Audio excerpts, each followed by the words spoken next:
Every museum has its own special story to tell.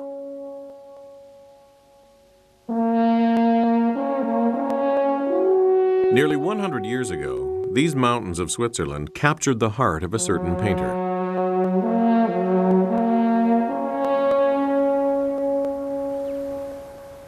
In the southeast of Switzerland, near the Italian border, lies the town of St. Moritz, elevation 1,800 meters.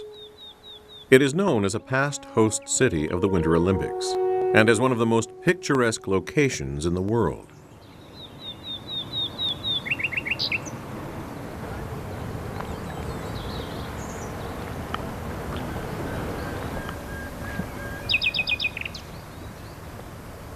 Looking across St. Moritz Lake in the center of the town, you can see a building with a dome-shaped roof peeking out from among the cedar trees.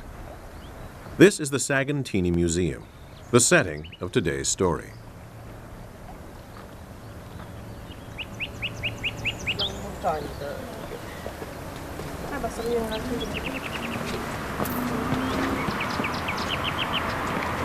The stone building blends into the surrounding nature.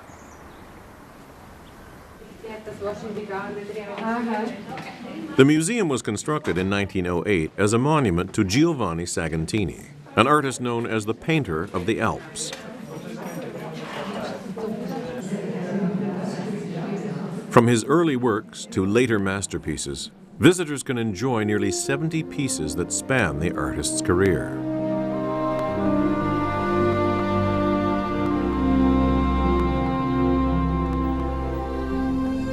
Noon in the Alps.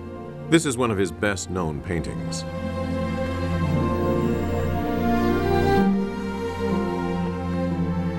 A shepherd girl, standing on a mountain plateau, pauses to shade her eyes from the bright afternoon sun. Countless artists have chosen to paint the nature of the Alps, but Segantiini's work is said to be the most stunning of all.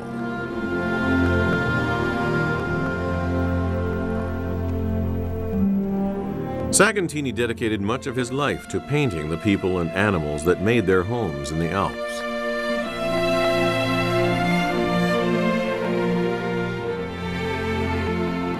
The expansive pastoral scenery of brown cow at the trough. The image is rich in detail, down to the mouth of the cow lifting its head from the trough.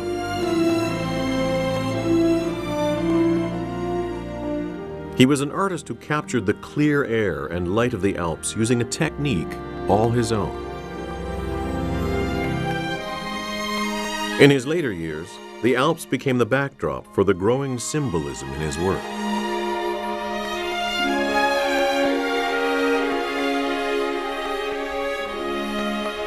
A mother and child sit cheek to cheek, perched in a tree, the wilderness of the mountains in the background. The image has an element of fantasy and was a departure from his earlier work. Segantiini, who died at the age of 41, chose to spend the greater part of his artistic career in the Alps. What was it about this place that captured his imagination?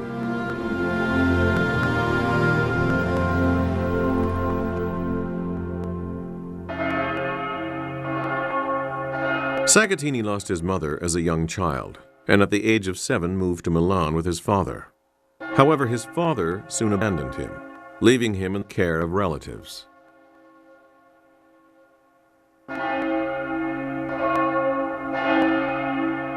Painting was the one thing he enjoyed.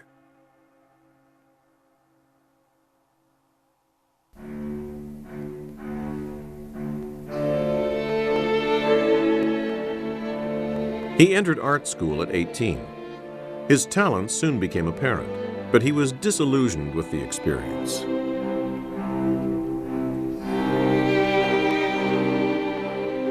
Art school is a waste of time for a born artist.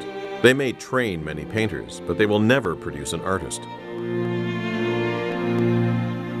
He dropped out after 2 years.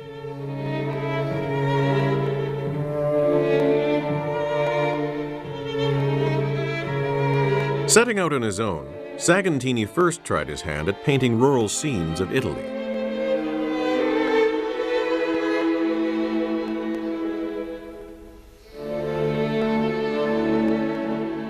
His portrayal of a simple farm wife, true to her faith, is rich with emotion.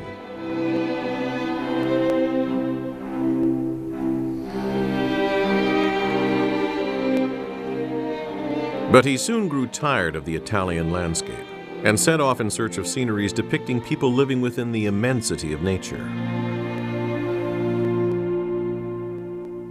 His destination was the Alps.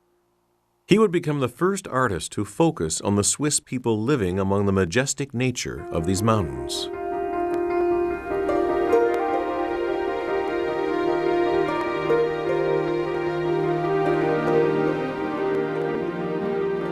In 1886, at the age of 28, Segantinis arrived in Switzerland with his wife and 4 children. He had no set destination. He was simply driven by something inside.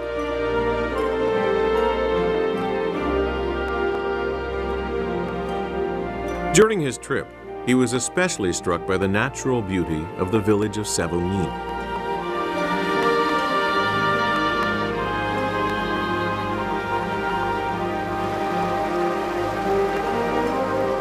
Surrounded by lakes and forests, it was a quiet village of only 400 residents.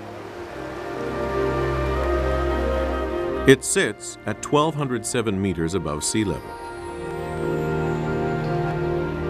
Segantinis at once decided that this is where they would live.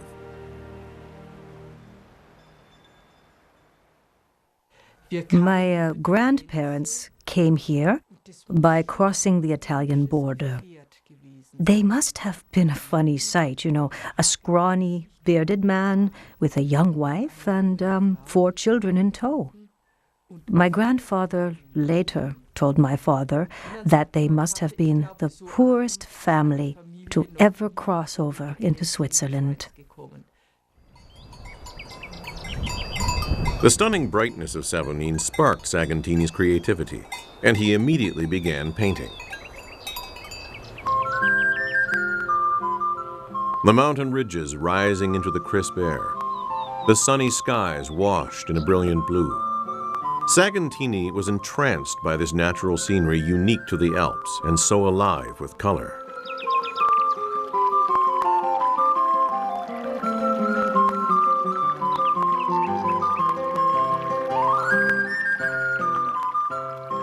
His style of painting was transformed as his palette of colors expanded.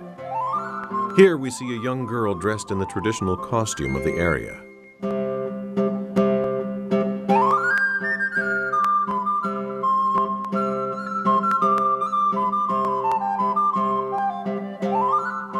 The stream of sparkling water. The girl, cupping her hand to drink, is bathed in sunlight.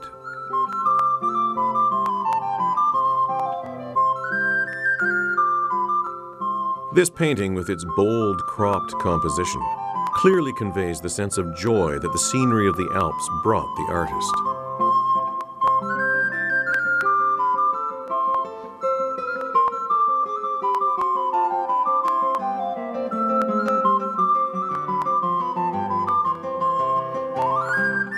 Using Savognin as his base, Segantinis roamed the surrounding fields and hills in search of new scenery. It is said that come summer or winter, he would leave home at 5 o'clock in the morning and spend more than 15 hours a day painting. Above all, he strove to capture the crisp air and brilliant light of the scenery.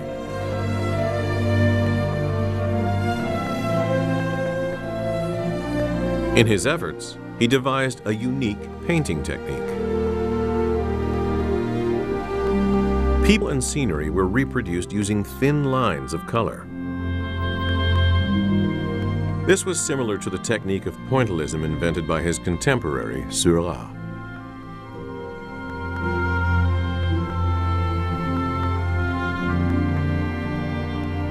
It was this technique that makes the colors in his work shine so luminously.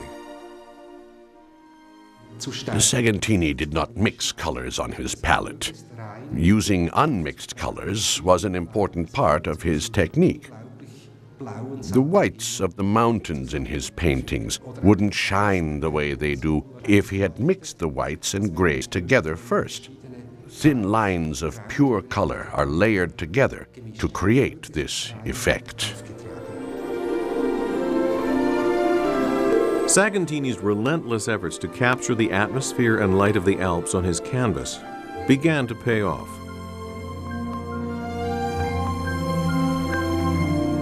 A shepherd and his family cross a lake, bathed in a radiant light.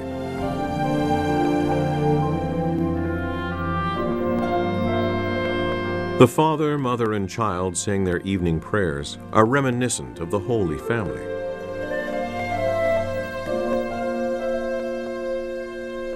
Segantinis' work now gained him recognition throughout Europe.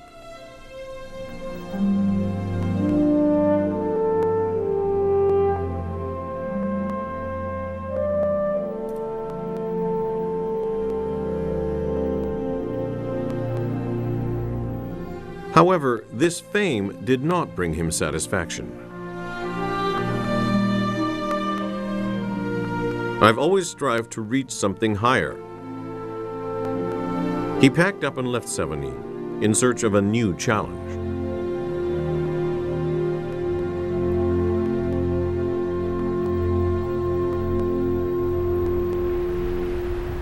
He found it in Maloja, a town that sits at an elevation of 1,815 meters, 600 meters above Savigny. This is where he would spend the last 5 years of his life.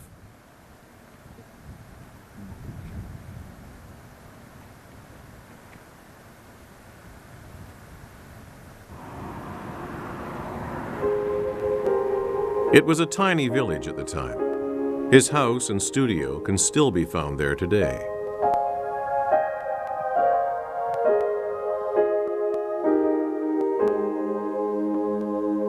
Many of his well-loved tools have also been preserved.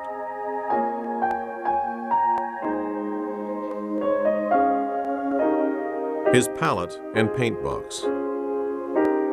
The compact design allowed him to easily carry them around outdoors.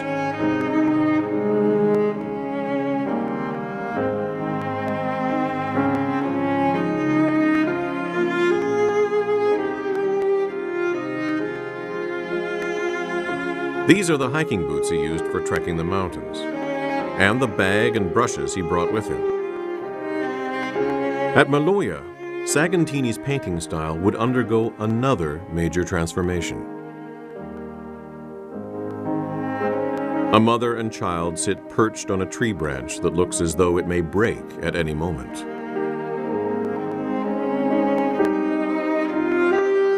His focus shifted from the people of the Alps to the theme of life itself.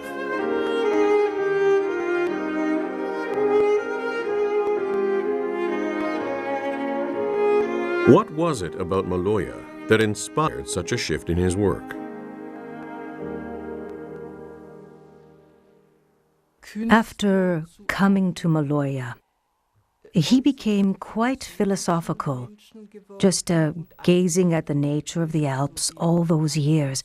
He came to believe that God existed in everything around him. The people, the animals, the mountains. That could be one of the reasons that he sought out such uninhabited places at higher and higher elevations. I believe that being alone and up so close to the sky reminded him just how small his existence was and how his life was just one part of all life in the universe. Sagantini was no longer content simply capturing the beauty of nature and began to look to deeper themes. At Maloja, he took on a series that would become the culmination of his life's work. 3 huge canvases line the walls on the second floor of the museum. This is Sagantini's Alpine Triptych, his final project.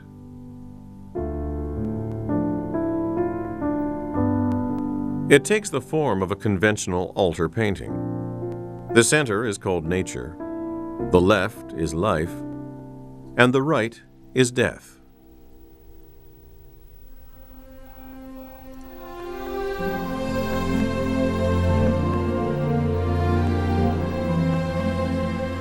Life is approximately 2 meters tall and 3 meters wide.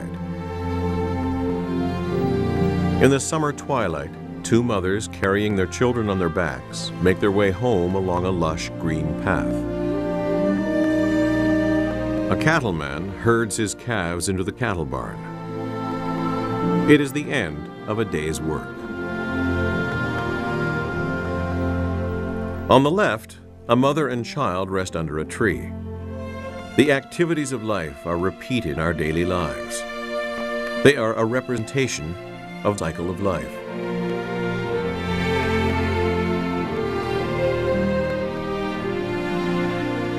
Paired with life is death, a painting of the same size.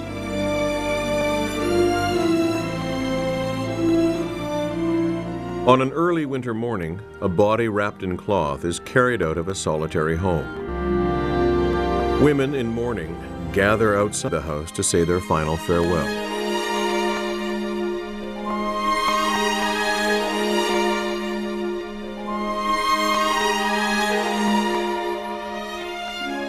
The mountains and plains are blanketed in deep snow, suggesting the death of all things.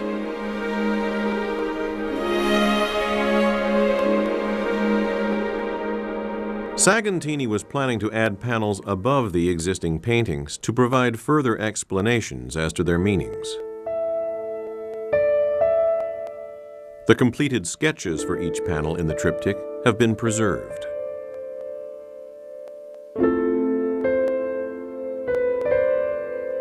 Above the painting Life, the god of wind blows away a skeleton representing death.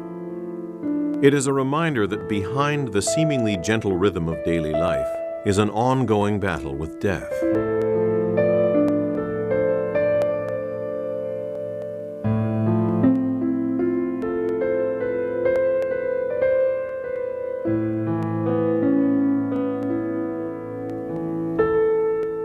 There is also an additional panel above death.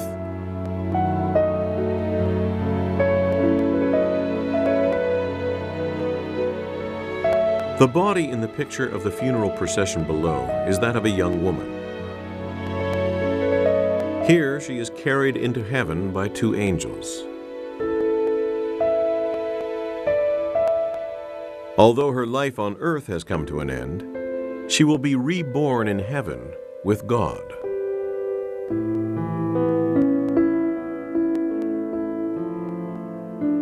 Life, death, the cycle of seasons. The center panel of the triptych, Nature, is an expression of all that is ever changing. At 4 meters wide, it is an even larger piece than the others.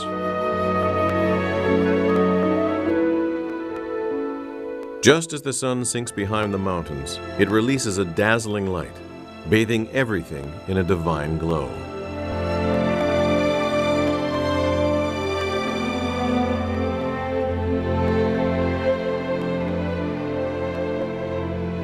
Segantiini dedicated his career to perfecting the expression of the light of the Alps. Here, it represents humans and nature, life and death, the center of all things in the world.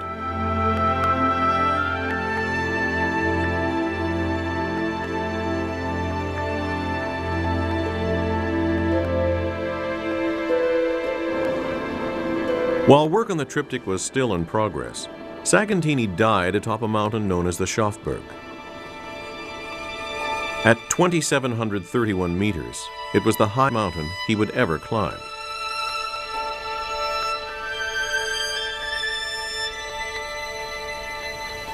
Segantiini came here to capture the expansive scenery, and during his stay contracted acute peritonitis. Unable to descend the mountain, he died here at the young age of 41. "I want to see my mountains." These were his final words.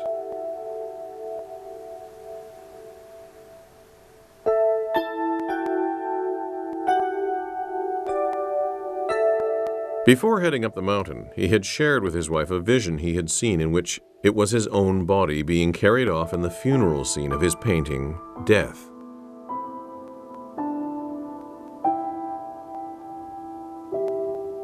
According to an article recently published in a leading Swiss newspaper, the artist included the foreshadowing of his own death in the painting itself.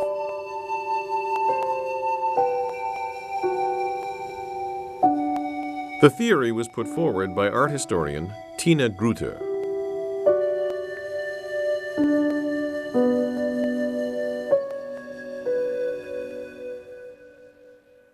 I focused my study on the mountains found in the piece of the triptych known as Death. The shape of the shadows at the foot of the mountain is actually that of people. This is actually a drawing of two people leading a horse that is pulling a sleigh. A body wrapped in cloth is lying on it. This part of the body wrapped in cloth lying on the sleigh. And the head of the horse is right here. In other words, the shadows are actually a funeral procession. Segantinis is also known to have said, "I may be only a small being, but I am part of the total universe." Everything is just a part of the universe, so the mountains are just another element. He believed that everything is just a part of the same universe. In this painting, he depicts the mountains as simply a part of himself. Could the artist's desire to become one with the Alps have found its way into his work?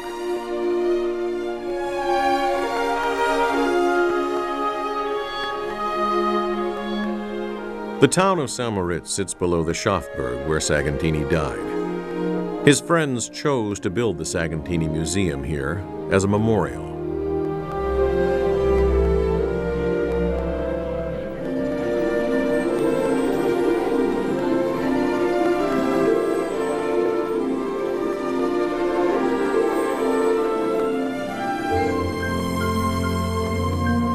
After enjoying Segantinis' work in the museum, take the time to step out onto the terrace and behold the Alps that rise up before you.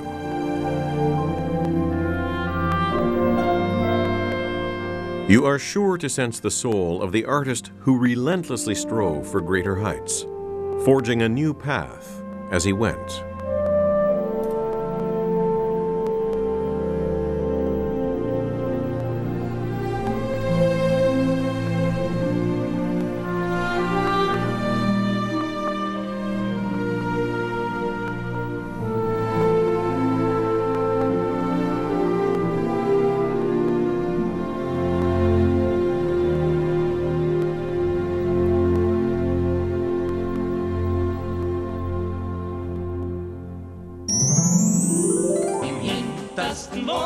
One hour from St. Moritz by car is the town of Savonin.